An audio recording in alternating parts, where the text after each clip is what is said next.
are Locked On Razorbacks, your daily podcast on the Arkansas Razorbacks, part of the Locked On Podcast Network, your team every day.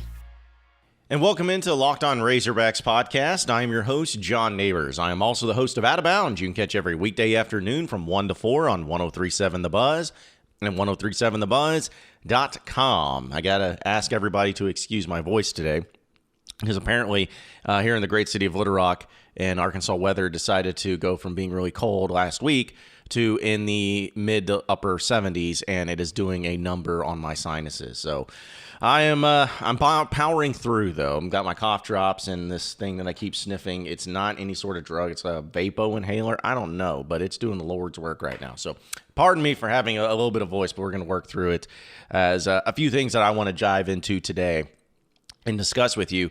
And one of the things is that I got this on my radio show, and I also got it from a few of you who reached out to me on Instagram as well as on Twitter, and when we were talking about the Alabama game this upcoming weekend.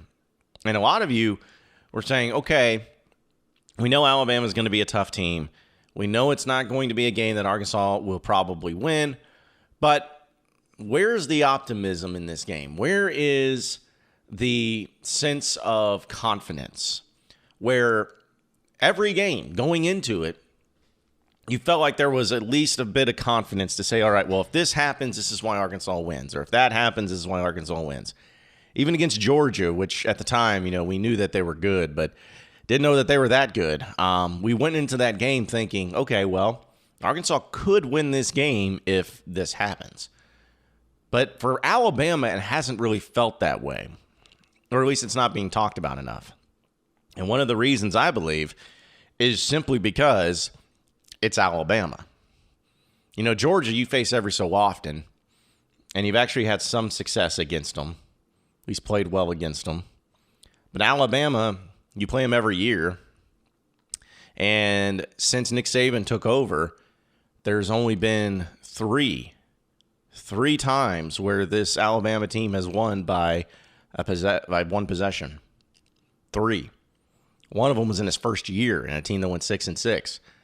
The next time was in 2010, where Nick Saban and Alabama went 9-3 on the year, and you lost by 4.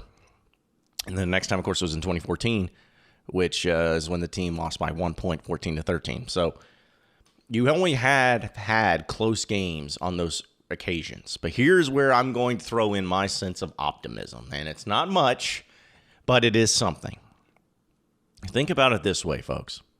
Those years I just mentioned, those games I just mentioned where Arkansas kept it close, what were those years like for Alabama? Well, in the first year, Nick Saban had just taken over as head coach, and they weren't that good. Went 6-6. I think they lost to Louisiana Monroe that year. It took a while to get things going. But Alabama was not the Alabama team that we are used to seeing. Fast forward to 2010. Alabama went 9-3 that year. They were disappointing because they started off as preseason number 1 team in the country, returned every offensive piece, but lost a lot defensively and ended up losing to LSU, South Carolina, and Auburn that year. Weren't the Alabama team that we were used to seeing. 2014. Alabama actually that season lost to Ole Miss. And was a crazy game in crazy fashion, but they won all the other games in the regular season. But a lot of their games were pretty close, nail-biters, if you will. They ended up going to the college football playoff. Everyone thought that they were the best team until they got absolutely destroyed by Ohio State in the first ever college football playoff. Not the same Alabama team we were used to seeing. You see where I'm going with this? This Alabama team this year, as good as they are, number 2 in the country, but they do have one loss. They have had some close games. This isn't the Alabama team that we've been used to seeing Nick Saban have year in and year out. This is an Alabama team that's just dominating everybody that they play. In fact, they only beat Florida, which is a pretty bad team right now, by 2. They only beat LSU by 6. A team that's without direction, without a head coach. they lost to A&M, where A&M was struggling to figure out what they were even doing with their quarterback, and he lit Alabama up like it was going out of style. This year is not the Alabama team that we are used to seeing. So if you want a way to find confidence, if you want to have some sort of idea of where this confidence or where you can find optimism, that's it right there. It's not anything to say or anything that's going to be really challenging other than the fact that Arkansas is a team that can at least make this game interesting and keep it close and keep it competitive, because Alabama is not as good of a team as what we usually see. That's not taking them for granted or anything. It's just a fact. And as history has shown us, at least in this matchup between Arkansas and Alabama, those have been the times where Arkansas has fared best. Now, even in those games that they fared the best, they still lost. There's no question about it. Lost by 3, lost by 4, lost by 1, respectively. Arkansas had opportunities in those games to win, but due to being down 21-0 in 2007 at the end of the first quarter and giving up a late touchdown drive to put Alabama ahead late, they couldn't figure out what to do, and they lost. Or in 2010, when Ryan Mallett could have just thrown the ball away, instead couldn't get it to the out-of-bounds line and ends up being intercepted, where they picked him off 3 times. Arkansas had their opportunities, couldn't capitalize. Or in 2014, when you had a touchdown pretty much taken off the board because Cody Walker fumbled into the end zone, or you had a missed extra point, or for the incredibly baffling decision of Brett Bielema not going for 2 after scoring the touchdown against Alabama to try to put them up 14-7 instead of 13-7. You had your opportunities. You just didn't capitalize on them.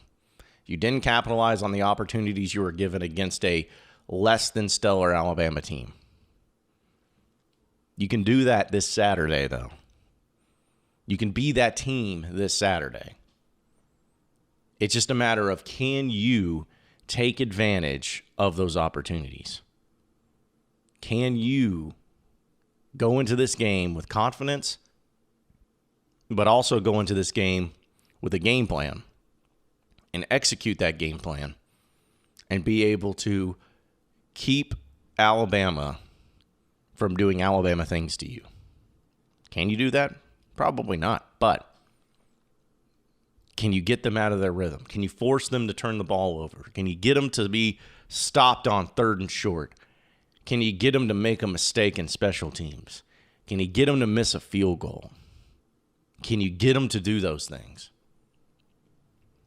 I guess that's what we're going to find out here on Saturday. But I believe that this might be a much closer game than what the experts think.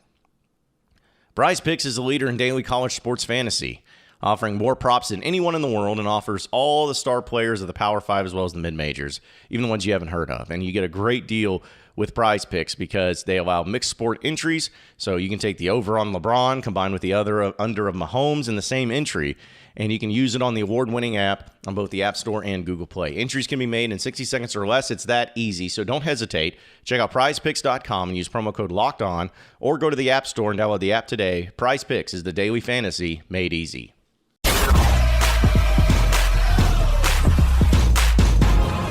You are Locked On Razorbacks, your daily Arkansas Razorbacks podcast. All right, so Arkansas and Alabama obviously is this weekend, and we all know and understand how tough of a task it's going to be. And Sam Pittman, I thought, had a really interesting comment when he was talking about, this is not a more vulnerable Alabama team than what he's seen before. He goes, no, this ain't any different, which is the right mentality to have, honestly. And on top of that, he also talks about the respect that he has for Alabama and all of that. But he also goes into the fact that he's like, listen, I'm not going to have my team look at Alabama as some Goliath like we're not going to win. He's like, we're planning on going into Tuscaloosa and winning the game. He's like, that's the way we're preparing as coaches. That's the way we're preparing as players. We know that they're a good team, but we're not going to go in scared, essentially is what he was saying. And, That really made me think about, because that's not really being talked about by any other team, usually. We know that there are certain programs that are better than others. That is always going to be a tough task to defeat no matter what the year is. But Alabama has an aura like nobody else.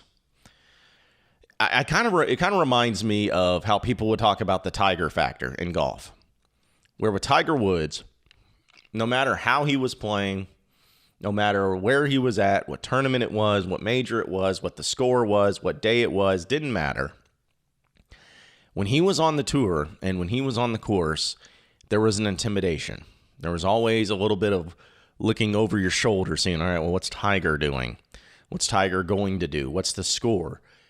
And because of that, there would be golfers that would start to lose their cool a little bit or be able to lose their demeanor and end up playing poorly or not playing the way that they should be playing, and it ended up costing them because it's such a mental game, and then Tiger Woods would just scoot on by because he's Tiger Woods.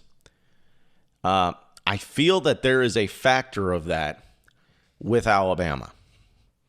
And I'm not just talking about on the season, I'm talking about in these games. It doesn't matter what your lead is. It doesn't matter how good they're playing or how bad they're playing. It doesn't matter if they're committing turnovers or having a bunch of penalties. It doesn't matter if their star quarterback gets hurt. It doesn't matter. They're Alabama. And because of that fact, no matter what, people are going to be looking over their shoulders. They're going to be looking at the game differently. They're going to be talking about the game differently. They're going to be seeing it differently because it's Alabama. Doesn't matter that they're not as good as what they were last year. It's still Alabama. It's the creme de la creme of college football. And it's going up against the greatest college football coach that has ever existed on this planet, who has a demand and an expectation that is perfection. And anything less than that is unacceptable. And you play him this week, and you've played him every single year. And I think that that's why Sam Pittman has even asked that question or even responding to it and saying, we're going in there to win. Like every coach should have that every game. Why is he having to say that? And it wasn't just him. There's been other coaches that have said that. Ed Orgeron said it going into Tuscaloosa just a couple weeks ago. Going in to win. Well, yeah, shouldn't you be always that? Why are you even being asked about it? Because it's Alabama. No golfers would be asked about, hey, when you think about the Tiger situation, you're like, well, I'm going to do this. I'm going to still play my game, and I plan on winning this tournament, or winning this major, or whatever. Because it's just Tiger. They weren't asking that. Like, there's been some great golfers, but they weren't asking about those great golfers. They're asking about Tiger. Same thing with Bama. There's a lot of great teams. Arkansas faced a lot of good teams this year, and they're great teams this year. But they're not Alabama. There's an aura around them. And sometimes teams who may be good teams, quality teams, could live in fear of that. Fear of Alabama. Just the intimidation of them existing gets into their heads. And in the games, it ends up costing them. So it happened to Ole Miss when they played Alabama.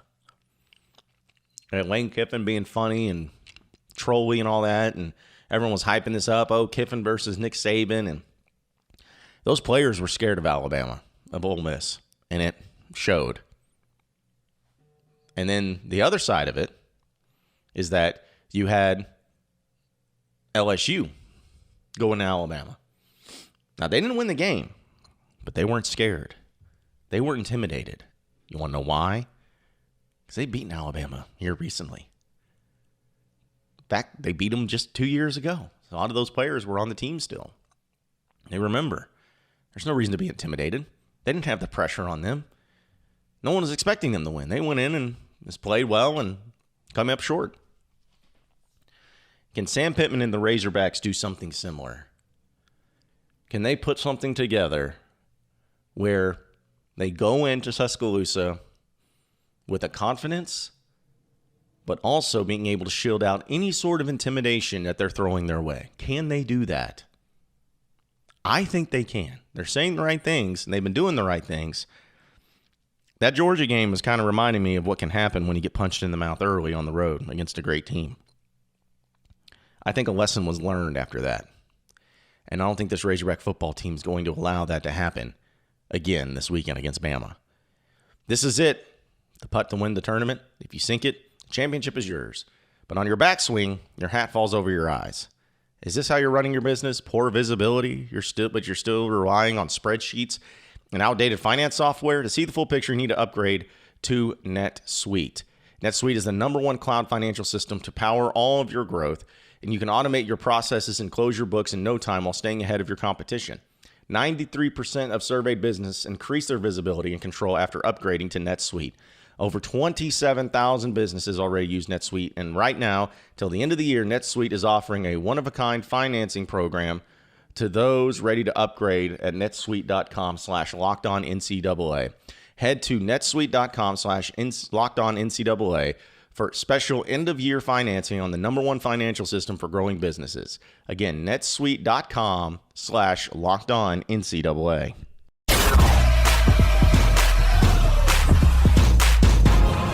You are Locked On Razorbacks, your daily Arkansas Razorbacks podcast. Well, appreciate everybody listening in to the Locked On Razorbacks podcast. Be sure to like and subscribe to the podcast on iTunes or on Google Play. You can also get after me on Twitter at BuzzJohnNeighbors for any questions, comments, concerns that you may have. We'll keep it going from there. Same podcast time, same podcast channel tomorrow afternoon. Have a great day, everybody. We'll see you then.